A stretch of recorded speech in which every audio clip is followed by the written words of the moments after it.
নমস্কাৰ study with পিপিলৈ পুনৰবাৰ স্বাগতম জনাইছোঁ। আজি আমি আৰম্ভ কৰিব লৈছোঁ আধুনিক ভাৰতৰ ইতিহাসৰ তৃতীয়টি খণ্ডটিলৈ। ইতিমধ্যে আমি দুটা খণ্ড আগবঢ়াইছোঁ আৰু য'ত পৰ্তুগীজৰ আগমন আৰু ইংৰাজসকলৰ আগমনৰ বিষয়ে বিতংকৈ আলোচনা কৰা হৈছে। গতিকে ভিডিঅ'কেইটা যদি আপোনালোকে চোৱা নাই আমাৰ চেনেলত গৈ ভিডিঅ'কেইটা চাব পাৰিব। আজি আমি আলোচনা কৰিম ফৰাচীসকলৰ ভাৰত আগমনৰ বিষয়ে। যদিও ফৰাচীসকলে 16শ শতিকাৰ আৰম্ভণিৰ পৰাই ভাৰতত আহি ব্যৱসায় কৰাৰ কথা ভাবি আছিল, কিন্তু তেওঁলোকে ভাৰতীয় উপকূলত বহুত পলমকৈ উপস্থিত হৈছিল হয়। সঁচাকৈয়ে ফৰাচীসকলে আছিল ভাৰতলৈ বাণিজ্য উদ্দেশ্যেৰে অহা শেষ ইউৰোপীয়।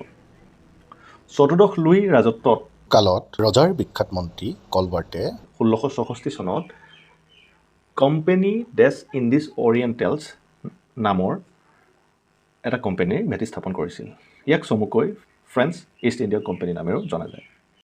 1667 চনত ফ্ৰান্সোৱা কেৰনে ভাৰতলৈ এটা অভিযানৰ নেতৃত্ব দিছিল, যিয়ে চুৰাটত এটা ফৰাচী কাৰখানা স্থাপন কৰিবলৈ সক্ষম হৈছিল। কেৰনৰ লগত অহা পাৰ্চী মাৰ্কাৰাই 1669 চনত গলকুণ্ডাৰ চুলতানৰ পৰা পেটেণ্ট লাভ কৰি মাছুলিপট্টনমত এটা ফৰাচী কাৰখানা প্ৰতিষ্ঠা কৰিবলৈ সক্ষম হয়। 1673 চনত ফৰাচীসকলে বংগৰ মোগল সুবেদাৰৰ ছয়স্তা খানৰ পৰা অনুমতি লাভ কৰি কলিকতাৰ ওচৰত চন্দনগৰত এখন টাউনশ্বিপ স্থাপন কৰিবলৈ সক্ষম হয়।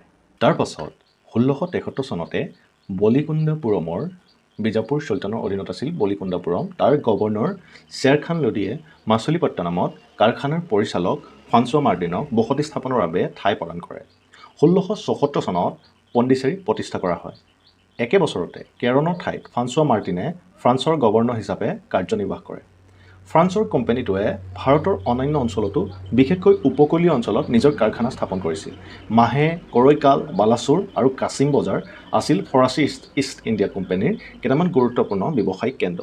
1674 চনত পণ্ডিচেৰীৰ দায়িত্ব লোৱাৰ পিছত ফ্ৰান্সোৱা মাৰ্টিনে ইয়াক গুৰুত্বপূৰ্ণ স্থান হিচাপে গঢ়ি তুলিছিল। সঁচাকৈ ই আছিল ভাৰতত ফৰাচীসকলৰ দুৰ্গ। 18শ শতিকাৰ প্ৰথম চোৱাত ফৰাচী গভৰ্ণৰ ফ্ৰান্সোৱা মাৰ্টিনৰ মৃত্যুত ভাৰতত ফৰাচীসকলৰ বিপৰ্যয় ঘটিছিল। কিন্তু 1720 চনত ফৰাচী কোম্পানীটোক পাৰ্চুৱেল কোম্পানী অৱ দ্য ইণ্ডিজ হিচাপে পুনৰ সংগঠিত কৰা হয়, যিয়ে ইয়াৰ শক্তি পুনৰুজ্জীৱিত কৰে। 1720 চনৰ পৰা 1742 চনৰ ভিতৰত দুজন সক্ৰিয় আৰু জ্ঞানী গভৰ্ণৰ লেনয়াৰ আৰু ডুমাছৰ সুনেতৃত্বৰ ফলত ফৰাচীসকলৰ শক্তি অধিক বৃদ্ধি পাইছিল।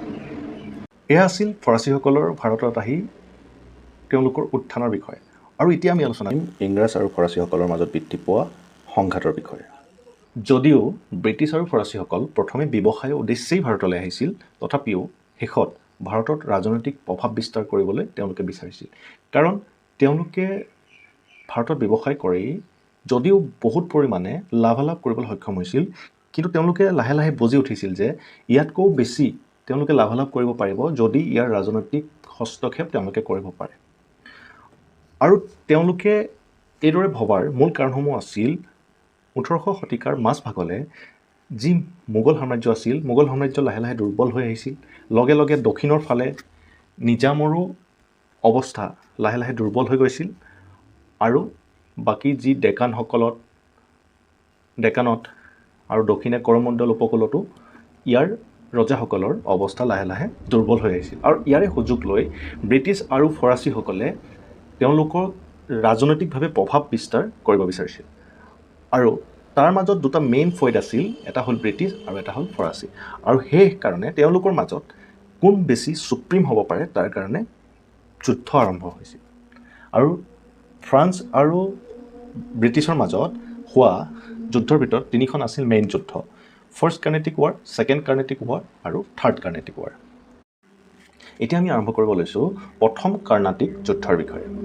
ইউৰোপীয়সকলে কৰমণ্ডল উপকূলৰ আৰু ইয়াৰ অন্তৰ্ভাগক কাৰ্ণাটিক বুলি কৈছিল, বা কাৰ্ণাটিক নামেৰে তেওঁলোকে সেই ঠাইখন নামাকৰণ কৰিছিল। 18শ শতিকাৰ মাজভাগত অষ্ট্ৰিয়াত উত্তৰাধিকাৰীৰ বাবে যুদ্ধ আৰম্ভ হয়।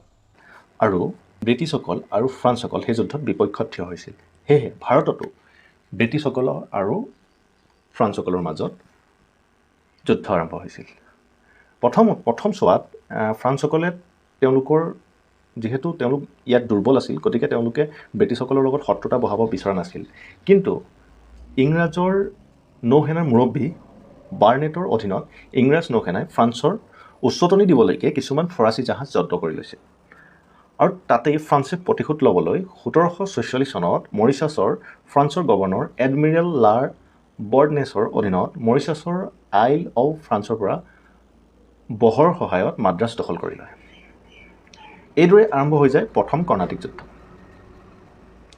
আৰু তাৰ ফলাফলত 1748 চনত প্ৰথম কৰ্ণাটিক যুদ্ধৰ অন্ত পৰে আইক্স লা চেপেল সন্ধিৰ স্বাক্ষৰৰ জৰিয়তে। এই সন্ধিৰ চৰ্ত অনুসৰি মাদ্ৰাছ ইংৰাজৰ হাতত ঘূৰাই দিয়া হয় আৰু ফৰাচীসকলে পাছলৈ উত্তৰ আমেৰিকাত নিজৰ ভূখণ্ড লাভ কৰে। লগে লগে ইংৰাজ আৰু ফৰাচীৰ মাজৰ প্ৰথম কাৰ্ণেটিক ৱাৰ সমাপ্ত ঘটে। এতিয়া আমি আলোচনা কৰিম দ্বিতীয় কৰ্ণাটিক যুদ্ধৰ বিষয়ে। এই যুদ্ধ হৈছিল 1749 চনৰ পৰা 1754 চনৰ ভিতৰত। হায়দৰাবাদৰ আৰু কৰ্ণাটকৰ সিংহাসনত বিতৰ্কিত উত্তৰাধিকাৰিত্বৰ বিষয়টোৰ পৰাই এই সংঘাত আৰম্ভ হৈছিল। কোম্পানী দুটা মানে ফৰাচী আৰু ব্ৰিটিছ, এই কোম্পানী দুটাই কৰ্ণাটিকৰ নৱাবশ্বিপৰ প্ৰতিদ্বন্দ্বী প্ৰাৰ্থীক সমৰ্থন কৰিছিল। ফৰাচীসকলে চন্দ চাহাবৰ সমৰ্থন কৰিছিল আৰু ইংৰাজে মহম্মদ আলীক নৱাব হিচাপে স্থাপন কৰিব বিচাৰিছিল। ইয়াৰ পিছৰ যুদ্ধত ফৰাচীসকল পৰাজিত হয় আৰু চন্দ চাহাবৰ মূৰ কাটি পেলোৱা হয়। ইংৰাজ আৰু ফৰাচীৰ মাজত শান্তি চুক্তি সম্পাদিত হয় আৰু মহম্মদ আলীক কৰ্ণাটিকৰ নৱাব হিচাপে স্বীকৃতি দিয়া হয়। তৃতীয় কৰ্ণাটিক যুদ্ধ। ইউৰোপত যেতিয়া 1756 চনত অষ্ট্ৰিয়াই চিলেছিয়া পুনৰ উদ্ধাৰ কৰিব বিচাৰিছিল, তেতিয়াই 7 বছৰীয়া যুদ্ধ 1756 চনৰ পৰা 1763 চনলৈ আৰম্ভ হৈছিল। ব্ৰিটেইন আৰু ফ্ৰান্স আকৌ এবাৰ বিপৰীত পক্ষত থিয় দিছিল।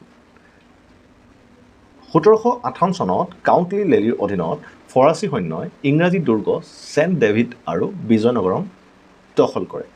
ইয়াৰ পিছতে ইংৰাজসকল আক্ৰমণাত্মক হৈ পৰে আৰু মাছলিপট্টনমত এডমিৰেল ডিয়াৰ্চেৰ অধীনত ফৰাচী বহৰত যথেষ্ট লোকচান কৰি পেলায়। আৰু অৱশেষত ৱাণ্ডিয়াজত তৃতীয় কৰ্ণাটিকৰ নিৰ্ণায়ক যুদ্ধ আৰম্ভ হয়। 1760 চনৰ 22 জানুৱাৰীত ইংৰাজে তামিলনাডুৰ ৱাণ্ডিয়াছত ফৰাচীৰ বিৰুদ্ধে জয়লাভ কৰে। ইংৰাজৰ জেনেৰেল আয়াৰকুটে কাউণ্ট থমাছ আথাৰ ডি লেলিৰ অধীনত ফৰাচী সেনাক সম্পূৰ্ণৰূপে পৰাস্ত কৰি ৱাচিক বন্দী কৰি লৈ যায়।